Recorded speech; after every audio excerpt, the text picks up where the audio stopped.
Elijah Brooks had arrived at Granite Pacific Bank's flagship branch on 4th Avenue in downtown Seattle in the muted drizzle of an early spring Friday, hoping the errand would take 10 minutes at most. In his shoulder bag sat a cashier's check for $2.8 billion, funds released that morning by the Washington Infrastructure Authority to launch a multi-year green energy partnership with his company, Brooks Renewable Solutions. The figures still made him dizzy. 12 years earlier, he had been drafting duct tape prototypes in a one-bedroom apartment, convinced no bank would ever loan him 5 figures, let alone invite him to the table for billions.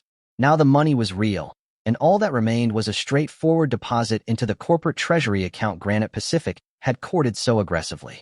The lobby, washed in glass and blonde wood, hummed with white-collar calm. Muted jazz from invisible speakers, flowering orchids beside sleek armchairs, everything engineered to assure Seattle's moneyed class that their privilege would be pampered. Elijah shook rain from his coat, straightened the lapels of the charcoal suit his tailor swore was executive armor, and stepped toward the concierge desk. Madison Kelly, the platinum blonde receptionist whose pastel manicure matched the silk scarf at her throat, lifted her gaze for half a second, evaluated Elijah's walnut-brown skin, broad shoulders, and rain-specked coat, and then returned to her monitor as though a passing shadow had darkened her desk. No greeting, no smile, only an almost imperceptible tightening of her mouth, as if someone had switched the scent in the air from peony to mildew. Elijah cleared his throat. "Good morning. I'm here to make a deposit into Brooks Renewable Solutions account. I believe Mr. Soriano in corporate treasury flagged the transaction." Madison raised a single finger, a traffic cop stop sign, without lifting her eyes, then pressed an intercom button. "Security, status check on lobby," she murmured, voice suddenly syrupy. The move was so incongruous Elijah wondered if he'd misheard. He had never before been preemptively side-eyed as a potential threat in a building where his company held 8-figure balances. He inhaled through the discomfort, reminded himself that dignity required oxygen. "Thank you," he said evenly, and walked toward the teller line. The line was short, a retired couple clutching passports, a teenage boy cashing lawn and garden wages, and, behind the thick glass of the first window, a young white man in a crisp navy vest and copper tie whose nameplate read Ethan Caro. Ethan's smile bloomed instantly when the elderly couple reached his counter. He cracked a joke that drew laughter from the waiting area. Elijah relaxed for a heartbeat. Perhaps the tension at reception had been a mistake. Then the couple stepped away, Ethan beckoned, and Elijah offered the laminated ID card Granite Pacific required for corporate deposits, a security badge embossed with Elijah's photograph and his company's holographic seal. Ethan pinched the badge between 2 fingers, holding it at arm's length the way a diner might hold a fly swatter, eyes narrowing as though the plastic itself reeked. "Purpose of visit?" Ethan asked. "Deposit of certified funds." Elijah slid the cashier's check across the steel lip. Ethan examined the check, his brows crinkling theatrically. "That's a large number." "Yes," Elijah answered. Without warning, Ethan flipped the ID between thumb and forefinger and let it drop. The badge hit the stone floor with a flat, hollow crack that echoed like a bone snapping in a quiet ward. Conversation in the lobby froze. Ethan turned his back, leaned into his monitor, and resumed typing. Elijah stared at the badge on the floor. Something primal inside him surged, a hot flood of disbelief and rage, but he exhaled it as he crouched, retrieved the ID, and rose with measured calm. Every eye on the marble expanse seemed to calculate 2 equations at once. Was the black man dangerous? And did the teller just do that? "Could you verify the check, please?" Elijah said evenly. Ethan did not turn. "We reserve the right to refuse service if we suspect fraud. Have a seat. I'll get a manager." The teenage boy behind Elijah gulped. The retired woman murmured, "Goodness." Madison, from her desk, pretended to adjust a calendar. Minutes passed, slow, glacial minutes during which Elijah stood alone with the cashier's check in his palm and his heartbeat marching in his ears. At last a glass door hissed open and Linda Sorensen, branch manager, strode out on pointed heels. She was mid-40s, blonde, white, brisk. Ethan spoke to her in hurried whispers. Linda nodded, approached Elijah, and asked, "Do you have an appointment with our commercial banking team?" "I was told corporate deposits didn't require one," Elijah replied. "All validation documents are on file." He offered the cashier's check again. Linda glanced at the numbers and tightened her jaw. "Mr. Brooks, is it?" "There are irregularities." Her eyes flicked to Elijah's damp shoulders, his scuffed briefcase. Evidence, in her mind, of financial theater. "We'll need enhanced due diligence." Could you return Monday with proof of origin for these funds and your board's minutes authorizing the transaction? Elijah's tone cooled. The origin is the Washington Infrastructure Authority, released per Contract 18 R602. Your Treasury VP co-signed the disbursement. Please run a simple confirmation. Linda's lips drew into a thin, white line. As I said, Monday.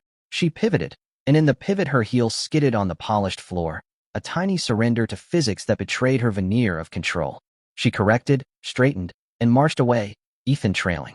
Elijah stood immobile, drawing breaths that left frost inside his chest. He could have erupted. He could have raised his voice, demanded respect, cited the fair banking statutes and the zero-tolerance pledges Granite Pacific blasted across press releases every Black History Month. But his grandfather's voice whispered, "Steady, boy. Let them show who they are." He left, badge and check pocketed, rain heavier now, puddles on the sidewalk splashing his trousers. That night he sat in the loft office of Brooks Renewables' converted warehouse in Soto, city lights flickering on corrugated steel. He reread the contract with Granite Pacific, a 12-year financing arrangement to build offshore wind turbines and low-income microgrids along the Salish coast. Without the deposit, thousands of suppliers would stall next week. He could wire the funds through another bank. Bank of Cascadia had begged for the deal, but that would merely plug a logistical leak, not the crater of disrespect that had opened under his feet. Near midnight, he scrolled LinkedIn, found a name he remembered from an industry luncheon, Valerie Chong, Granite Pacific's Executive Vice President for Sustainability Partnerships, the very architect of the Green Energy Fund whose board he served on. Valerie had spoken fiery words about inclusive finance and racial equity. Elijah drafted an email, deleted it, drafted again, then finally hit send. Valerie, urgent compliance breach at 4th Avenue branch. Need to speak before markets open. He slept in the office on the leather sofa, dreamless. At dawn his phone chimed. Valerie, conference room 40B, 9 a.m., bring documentation. Elijah arrived at Granite Pacific's headquarters, 2 blocks north of the very branch that had rejected him, wearing a midnight blue suit, patent brogues buffed to mirror sheen. Security badges beeped him through frosted doors into a boardroom draped with living moss walls and solar panel schematics. Valerie, Korean-American, early 50s, stood to greet him with a firm clasp of forearms. Elijah, I saw the branch footage. It's indefensible. She gestured to a tablet where the silent recording looped. Ethan dropping the ID, Linda gesturing him away. I have the authority to override the deposit freeze. That's easy. The hard part? Cleaning the rot. Elijah's shoulders loosened slightly. I didn't come for vengeance. I came for integrity. I need to know whether Granite Pacific's public values exist below the marketing layer. Valerie nodded once, decisive. They will. She tapped her phone. I'm looping in Harold Blake, regional president. He'll meet us in 5. Harold entered, silver-haired, cheeks ruddy from a rushed climb. He offered Elijah a stiff grin that collapsed under the weight of apology. Mr. Brooks, he began. No words are adequate. He slid a sealed envelope across the table. Inside lay a formal letter. Granite Pacific Bank accepts full responsibility. Please accept our immediate transfer of funds and our commitment to an independent investigation. Elijah read, then met Harold's gaze. I appreciate the gesture, but responsibility isn't a letter. It's culture. He placed the cashier's check on the glass tabletop. Process this deposit by noon. Announce your investigation publicly by close of business. And allow me to address your senior staff. Harold glanced at Valerie, then back. Done. Word traveled faster than Seattle drizzle. By mid-afternoon, the story trended on local Twitter. #IDon'tBelongBank. A barista who had been in line during the incident uploaded shaky cell phone footage Ethan hadn't noticed. The internet saw an immaculate check, a brown man in a suit, and a teller letting ID fall like litter. Outrage ignited. Granite Pacific's PR team hurled statements on social media, but the algorithm had smelled righteous fire. It kept pouring oxygen. Inside the branch, Madison Kelly found herself escorted into a glass cubicle where HR waited. Ethan Caro sat in another cubicle, face waxen. Linda Sorensen fielded emails from the head office demanding timelines, explanations, and, worst of all, context. There was none to soften what every camera had caught. Ethan tried to blame, standard anti-fraud protocol. HR replayed footage of him laughing with the retired couple seconds earlier. That protocol? The manager asked. Ethan wilted. Monday morning, Granite Pacific suspended half the 4th Avenue staff and announced a partnership with the Northwest Civil Rights Consortium to audit every branch. Cable networks ran split screens, Footage of the teller window versus images of Elijah and Valerie shaking hands over green energy renderings. But the internet was fickle. By Wednesday, newer scandals replaced the hashtag. Elijah could have let the moment pass, but transitory publicity wasn't his end goal. He wanted enduring shift. He began drafting an initiative he called Kilowatt Academy, a paid apprenticeship funnel for BIPOC electricians and windtech engineers, funded jointly by Brooks Renewable and any institution willing to meet transparent equity metrics. He sent the prospectus to Granite Pacific, Bank of Cascadia, and Evergreen Credit Union. Cascadia committed within 24 hours. At Granite Pacific, Harold panicked. Valerie championed the academy at the next board meeting, reminding directors that losing Brooks Renewable's goodwill would jeopardize not just the turbine deal, but every ESG partnership on the horizon. The board voted to underwrite half the inaugural cohort. Conditions: Elijah would keynote the launch event and consult on reforming the bank's diversity scorecard. The launch took place at Seattle's Museum of Flight beneath the hulking fuselage of a retired Dreamliner. 300 guests filled rows between exhibits. Among them, in the fifth row, sat Linda Sorensen, demoted to compliance coordinator, wearing muted gray and an expression scraped of bravado. Ethan and Madison were absent. HR had settled on immediate termination. Elijah stepped to the podium. Cameras flashed. He did not recount the badge dropping. He did not name the culprits. Instead, he told the room about his first prototype, a shoebox wind turbine he powered with a desk fan because he couldn't afford a lab. He spoke of bankers who had assumed his forecast spreadsheets were plagiarized, suppliers who insisted on speaking to a real decision-maker, investors who treated diversity as a novelty. Then he pivoted to the room. Institutions claim to finance the future, but you cannot finance what you do not respect, and you cannot respect what you do not first recognize as worthy. He paused, letting the tail of the sentence ripen in the hush. Kilowatt Academy exists because the talent pool in our communities is as vast as any ocean wind farm. We are here to harness it, not ignore it. The applause rose like rotor blades. Reporters front-paged the quote, but the deeper tremor happened inside Granite Pacific.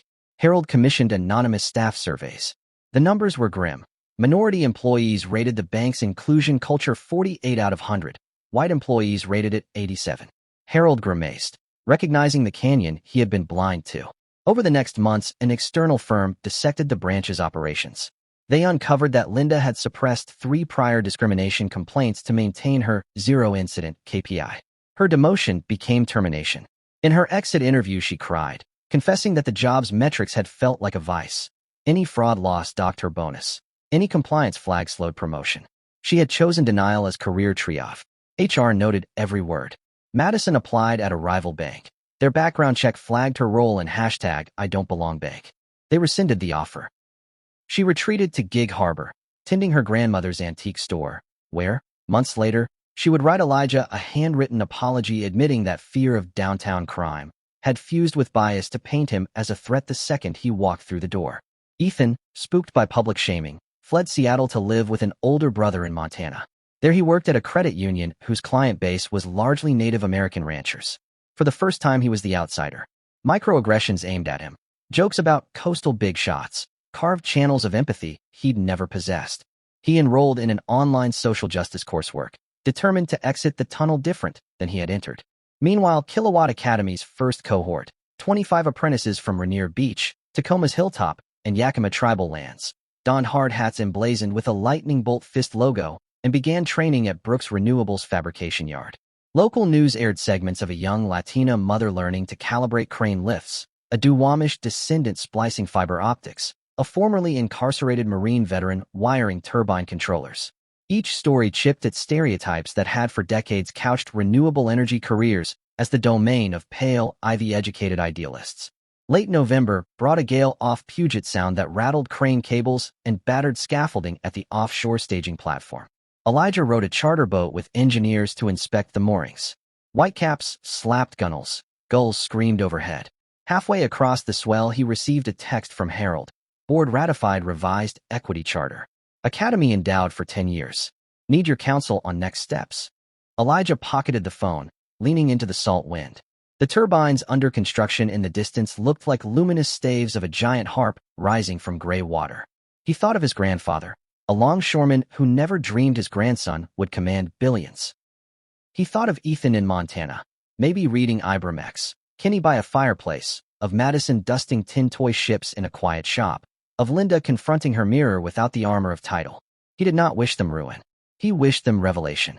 The boat bumped the platform. Apprentices in neon vests waved. Among them was Layla Ortiz, once told by a guidance counselor that math isn't really your lane. She shouted above the wind. We locked the blade pitch down before the squall, boss.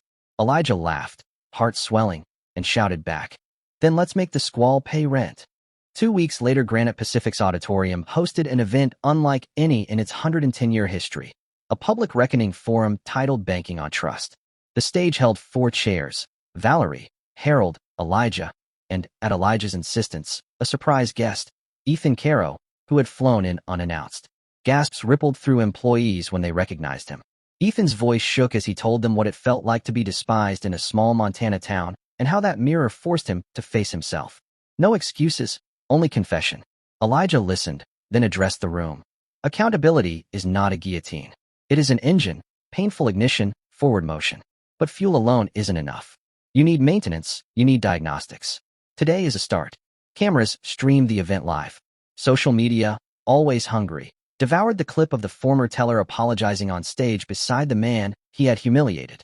Some viewers called it performative, others called it grace in real time. Elijah didn't care which verdict stuck.